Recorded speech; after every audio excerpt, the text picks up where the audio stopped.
and welcome to the program. Thank you so much for joining us at this time. I'm Layo Olarinde. We start in South Africa, where President Cyril Ramaphosa says that the country is not in the hopeless state that some opposition parties claim. He also emphasizes that the government of national unity is not a fleeting convenience. Mr. Ramaphosa made these remarks while responding to Friday's marathon debate on his opening of Parliament address. He urged all parties to work together for the nation's progress. Our South Africa correspondent, Innocent Samosa, reports. President Cyril Ramaphosa said the country had entered a new era of politics, which was one of hope and optimism. The president added that South Africa should not lose sight of how far it had come since the dawn of democracy 30 years ago. That this parliament should become the epicenter of the advancement of the will of the people of South Africa. Much of what has been said during this debate has confirmed that we have entered a new era in South African politics. It is an era of hope. It is an era of optimism for the people of our country and for its future. Responding to the debate on his opening of Parliament address, Ramaphosa appealed to the leader of the economic freedom fighters, Julius Malema, to refrain from personal attacks on him and his family. It's important, Honorable Malema, that as we debate, we should play the ball and not the man. Now, you spend a considerable amount of time playing me, the man. What is important in building this country is to play the ball of development. According to Ramaphosa, GNU parties agreed not to claim political victories over the implementation of policy. He emphasized that the door to the GNU remained open for collaboration. From Johannesburg, South Africa, Innocent Samosa, Channels Television News. At least 150 people are known to have died after two landslides hit southern Ethiopia. The first landslide occurred on Sunday evening, and as the police and locals rushed to rescue survivors, the second landslide followed, trapping and killing many of the would-be rescuers underneath. Local authorities are searching the mountainous area of Gopher Zone where the incidents happened for survivors, but fear the death toll may increase.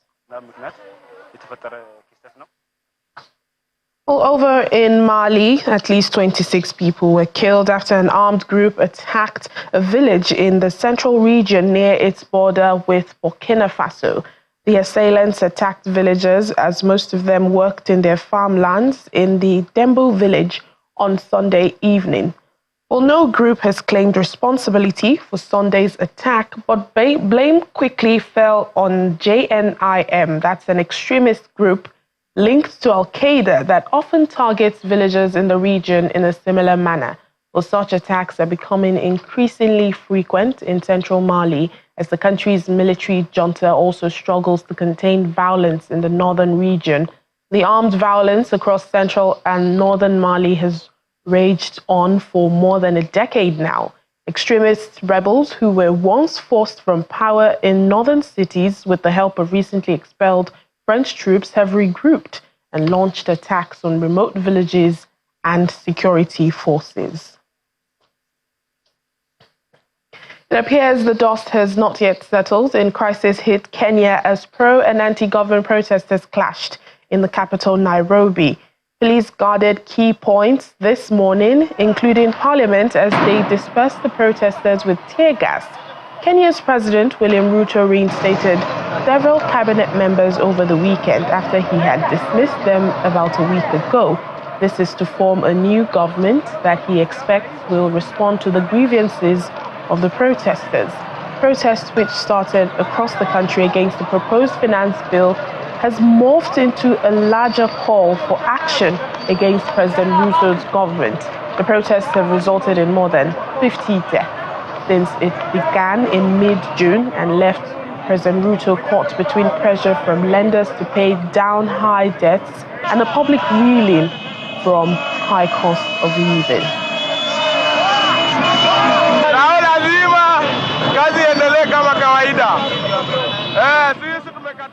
Meanwhile, Kenyans are denying President Ruto's allegations that external forces are sponsoring the wave of deadly protests over tax policy. They claim the accusations are unsubstantiated and rumors. Some reacted with bemusement at the allegations of external meddling, saying high unemployment is behind the protest.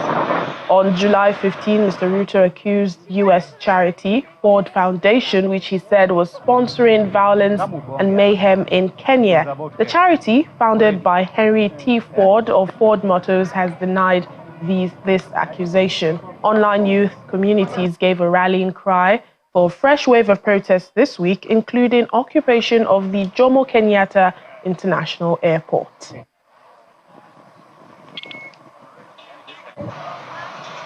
I don't think the accusations are right. I think this protest is mostly Gen Z influenced. I don't think there are any external forces for this protest.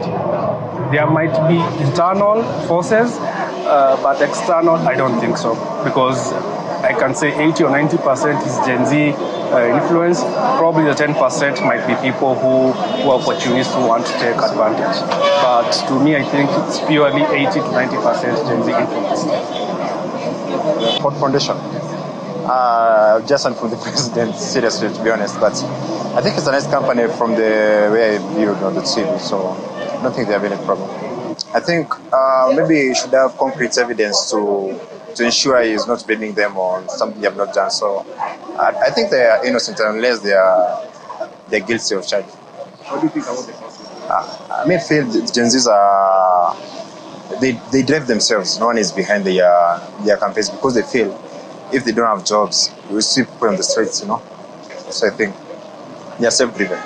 Ford Foundation, that came up during William Samoei Ruto's speech to the audience, saying that there are people who are financing the youths. And I've never heard of Ford Foundation before. That was the first time hearing it from our president. And if it's an external force, I don't know yet. But personally, that was my first time listening about or hearing about the Ford Foundation. There are no external forces.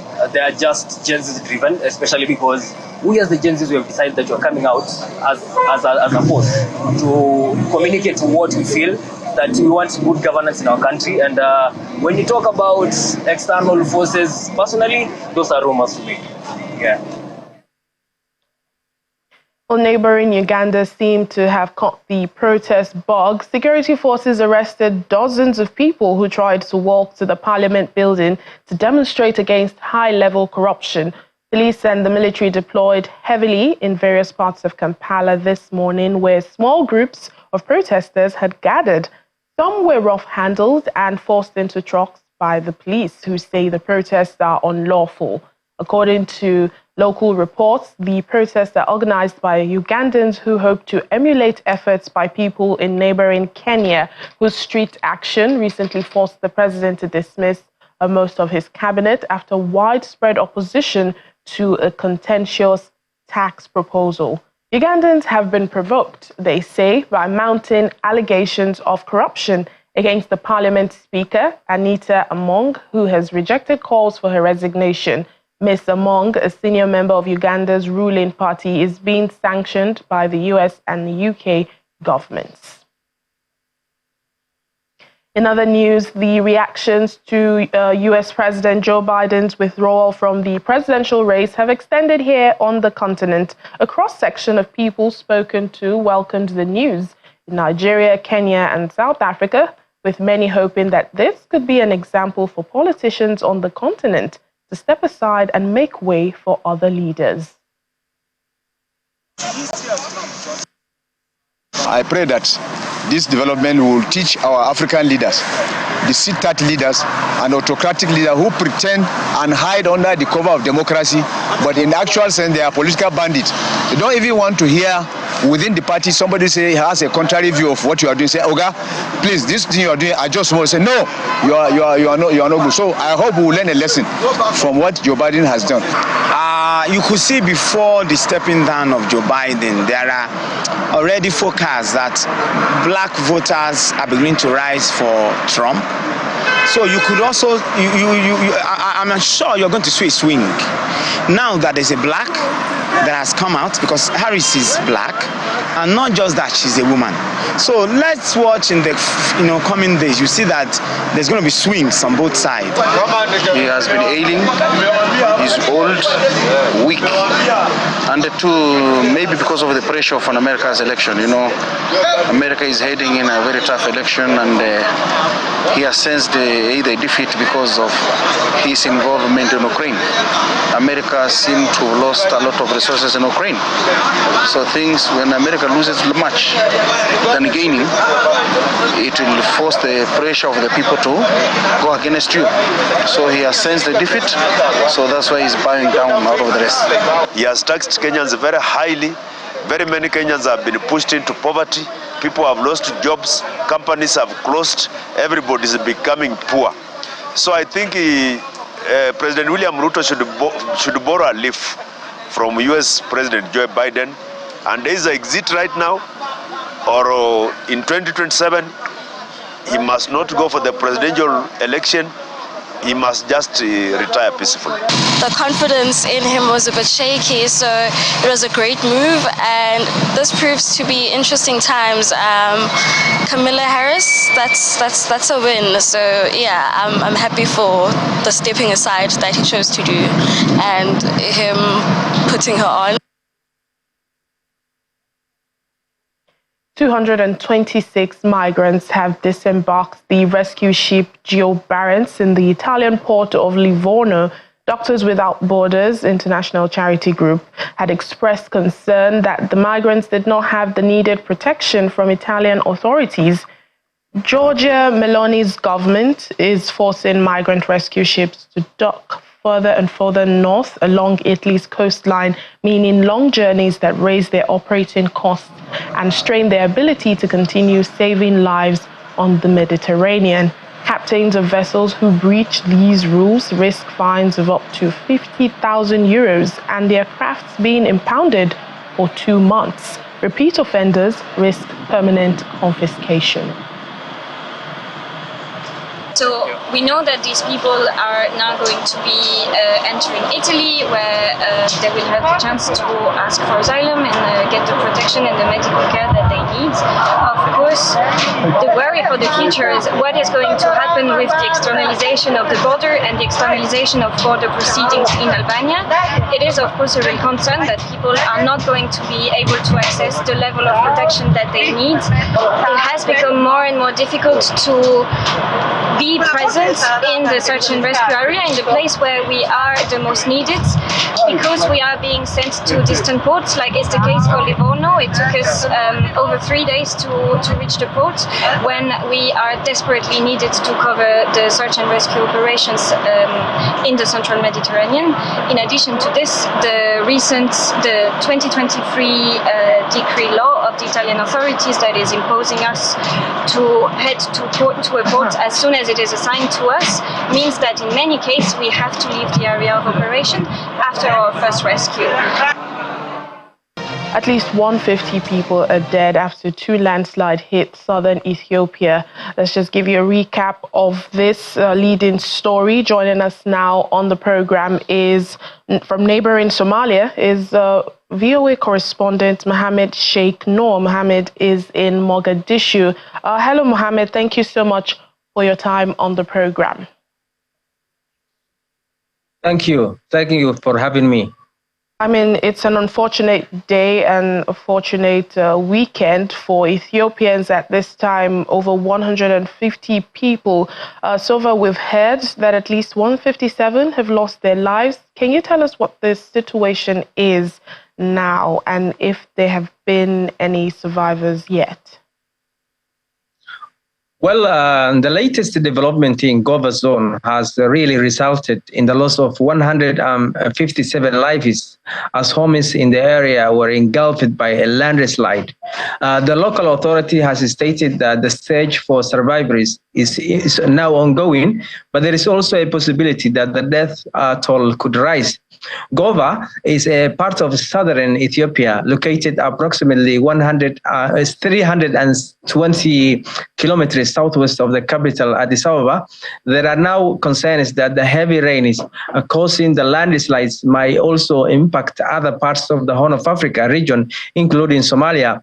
And historically, when heavy rain is and landslides occur in mountainous areas of Ethiopia, it's also affects also Somalia.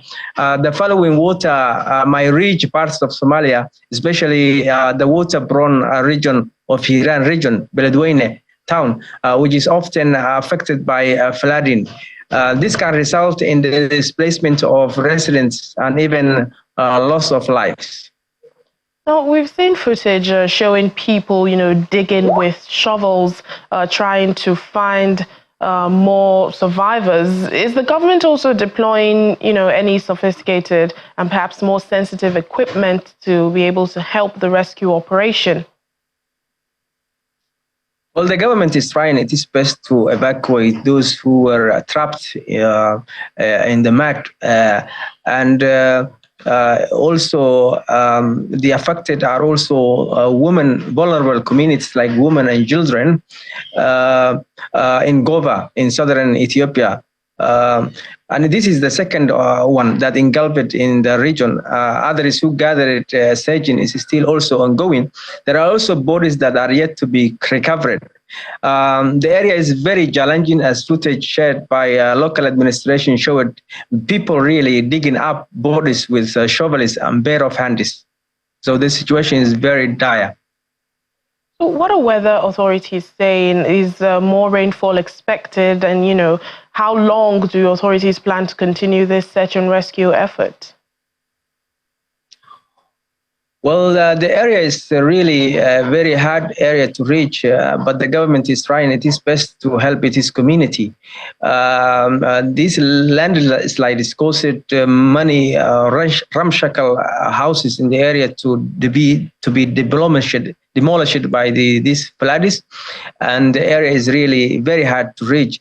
But it is trying its best to evacuate those who are trapped in the trouble and the mud. All right, Mohammed, earlier on you mentioned, Somalia having an effect of what happens in mountainous Ethiopia. So what is the government in Somalia doing to, prepare for this impact? Well, as I earlier said, that usually when heavy rain is and landslide is okay in Ethiopia's mountainous areas, it is usually affected by the border towns of Somalia, like Hiran, which leaves most of Hiran is actually, especially Beledweyne, is heavily populated area, and historically, when heavy rain is like this, landslides occur in the mountainous areas of Ethiopia, it also affects. So Somali government also trying its best to, of course, to brace such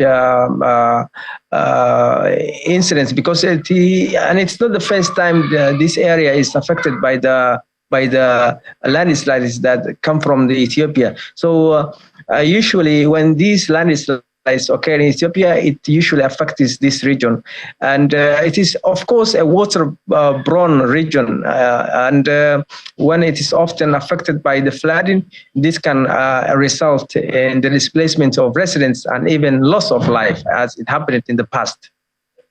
And could we perhaps see some compensation from the government to the families of the victims? How are they coping with their unfortunate loss? Well, there is little that the government is usually to help alleviate the burden when such a calamity occurs in the region. But it is the same people that they usually rebuild themselves. And some families are funneling usually some help from outside, since most of the African decent people live in the diaspora. So it is often diasporas that help those who are affected by the floods like this calamity. So there is little that can offer to the government that can offer to these people, because the governments themselves is also are funded by the outside, especially the West. So they usually it is the aid workers and well-wishers that who usually care and help these people when a problem like this occur in the region. All right then. Thank you so much, Mohammed Sheikh Noor, VOA's correspondent in Mogadishu, Somalia. Thank you. Thank you. Let's move on to health matters now. According to a new UN report, the HIV pandemic can be ended by 2030 if leaders boost resources and protect human rights now. Addressing correspondents on the report, the urgency of now, AIDS at a crossroads, director of the UNAIDS New York office, Cesar Nunes, pointed out that those accessing antiretroviral treatment still fall short of the 34 million target for 2025. The new report brings together new data and case studies which show that the decisions and policy choices taken by world leaders this year will decide the fate of millions of lives and whether the world's deadliest pandemic will be overcome. 23, 30.7 million people were accessing antiretroviral treatment. That is 7.7 million up from 2010, but still short of the 34 million target that we have for 2025. In terms of new infections, they have been reduced by 60% since the peak in 1995. And in 2023, 1.3 million people were newly infected with HIV compared to 3.3 million in 1995. Because of advances in treatment and the reductions of new infections, of course, we also have a reduction in the number of deaths. The HIV response is far from over. And even if the world succeeds in ending AIDS as a public health threat by 2030, over 30 million people will be living with HIV in 2050. The world is not on track. Global new HIV infections in our report are shown as not declining fast enough, and in 3 regions of the world in particular, infections are rising: Eastern Europe and Central Asia, the Middle East and North Africa, and Latin America. We must remain strong with the political commitments and underscore the importance of maintaining the gains in HIV treatment and prevention amidst the changing of governments.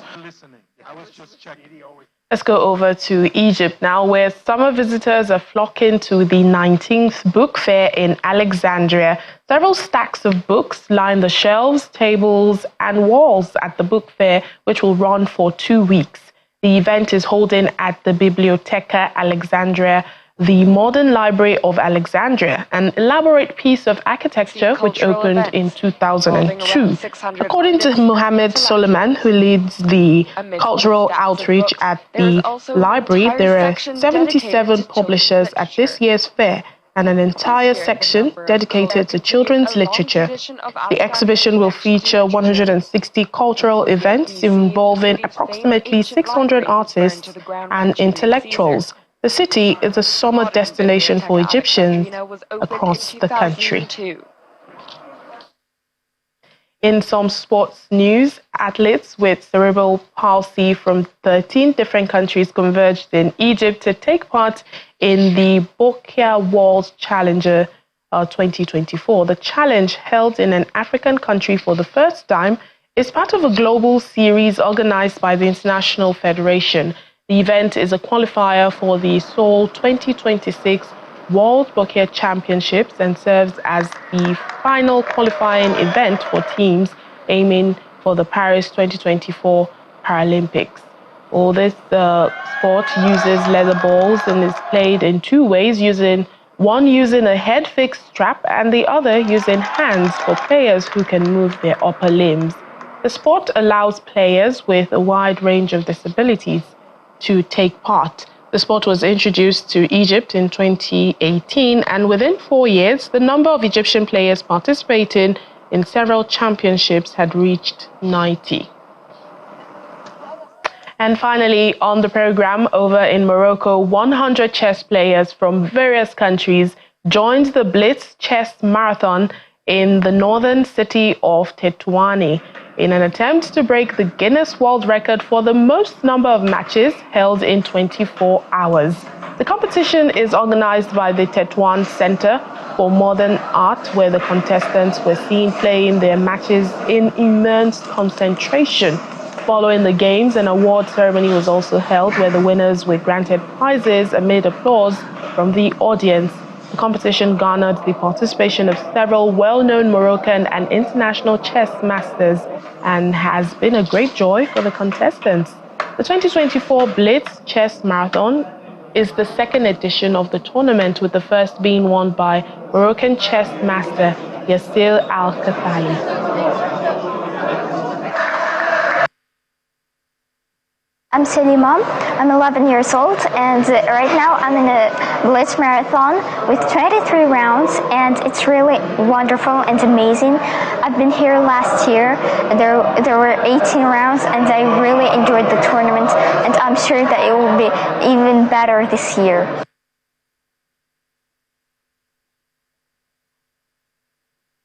That's it on the program for today. Thank you so much for watching. I'm Layo Olarinde.